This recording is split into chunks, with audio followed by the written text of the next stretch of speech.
Ethan slammed the alarm off, gasping for air, his heart pounding, sweat soaking his shirt. Another night shift over, and it felt like he was running on a treadmill that never stopped.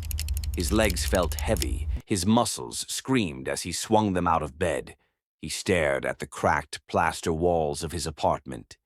The single light bulb flickered weakly, and the old ceiling fan rattled like it might fall apart at any moment.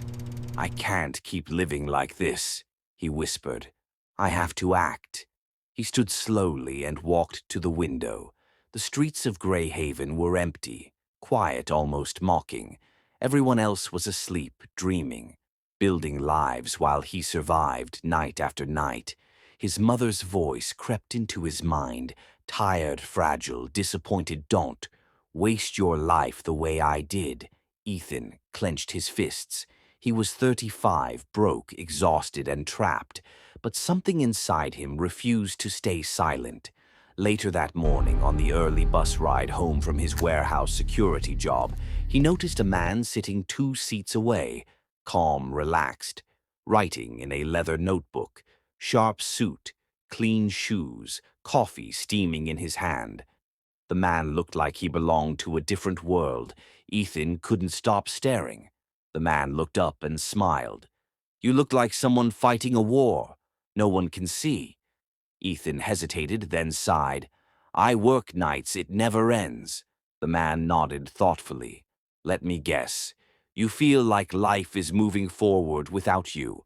Ethan swallowed hard. "That's exactly it." The man leaned back. "Listen closely. The hours most people sleep. Those hours can change your life if you claim them." Ethan frowned. "You mean waking up early?" "Yes, before sunrise, the world is quiet, your mind is sharp. That time belongs to builders, thinkers, winners. 2 hours every morning, that's all it takes." Ethan felt something tighten in his chest. 2 hours. The man nodded. "Discipline turns time into power." The bus pulled to a stop and the man stood. "Write this down," he said, handing Ethan a slip of paper. "Guard the morning." That day, Ethan didn't sleep. By 5 a.m., he sat at his small kitchen table, notebook, open hands, shaking. "All right," he whispered. "Let's see if this is real." The first morning was torture. His eyes burned, his head throbbed. He tried watching a free lesson online, but nothing stuck. 10 minutes in, his forehead hit the table. "I can't. I'm too tired." Then his mother's face flashed in his mind, pale, weak, pleading, "I have to do this." He sat back up and forced himself through the hour. When the second hour came, he stepped outside. The air was cold, sharp, the streets empty, trash tumbling in the wind. Street lights flickered like they were struggling to stay awake. His legs burned as he ran. His lungs screamed. Just one more block, he told himself. When he finally returned home, soaked in sweat, shaking with exhaustion, something strange happened. He felt proud.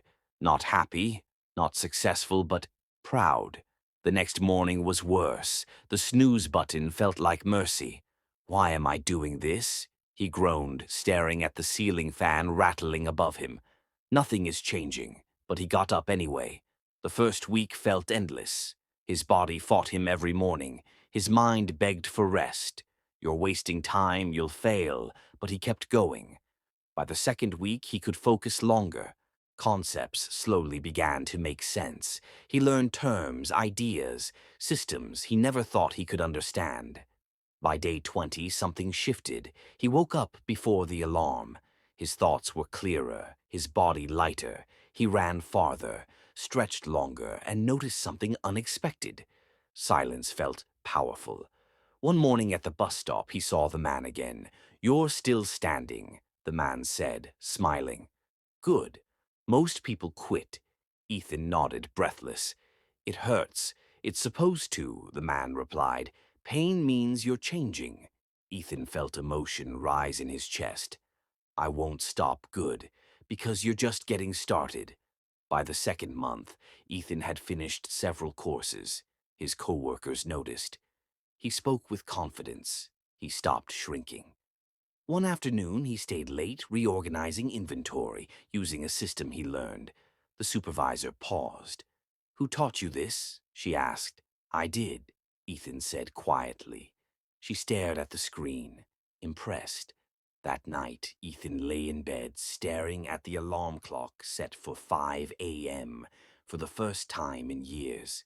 He felt hope. The promotion email came in at 2:17 a.m., while Ethan sat alone under fluorescent lights.